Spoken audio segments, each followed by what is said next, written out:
By the time the council was finished, a whole generation had grown up Protestant. The damage was done. It was too late for reconciliation, because by this point, there were people that had grown up where being non-Catholic was already a way of life. It was not so much a matter of returning, it would be a matter of reconverting, which is a bit more complicated in the process.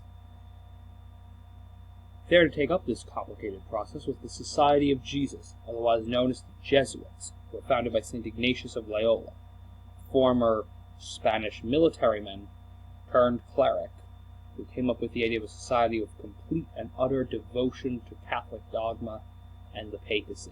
The Jesuits were instrumental in slowing much of the Protestant Reformation and in converting the populations of many areas back into the Catholic fold. Spain. Now, Spain is an interesting player in this. Like the Holy Roman Empire, they are governed by the House of Habsburg. One of the Holy Roman Emperors, Charles V, was also King of Spain.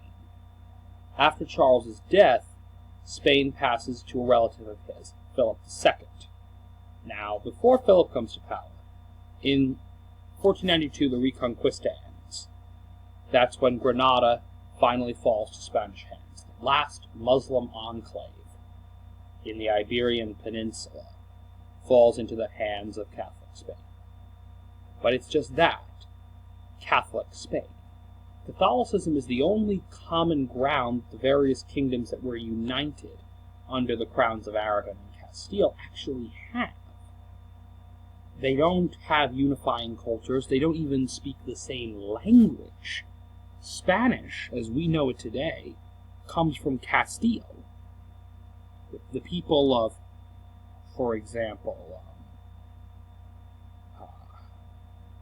people in Leon don't necessarily speak the same dialect. In Catalonia, they speak a very different dialect.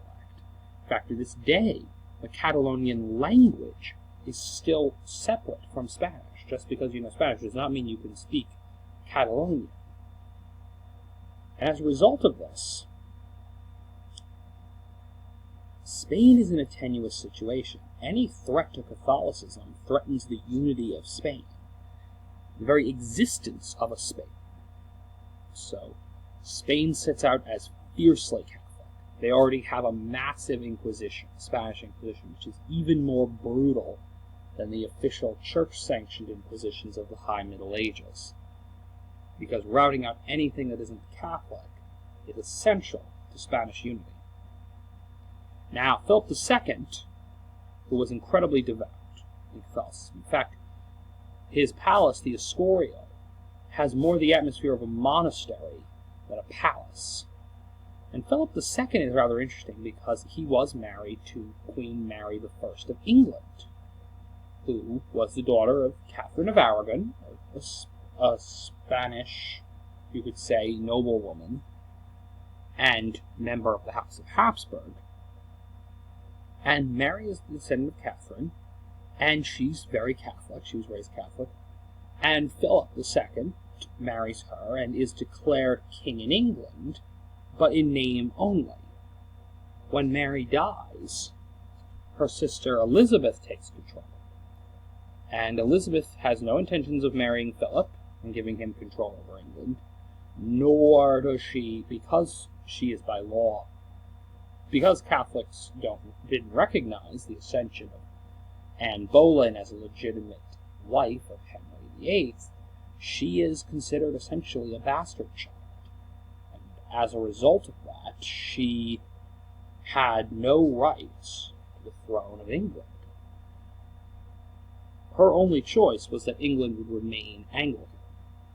This, of course, was not going to be acceptable to Philip II, and so as a result of this, he launches the infamous Spanish Armada, a grand fleet of Spanish warships to try and reclaim England as a Catholic country.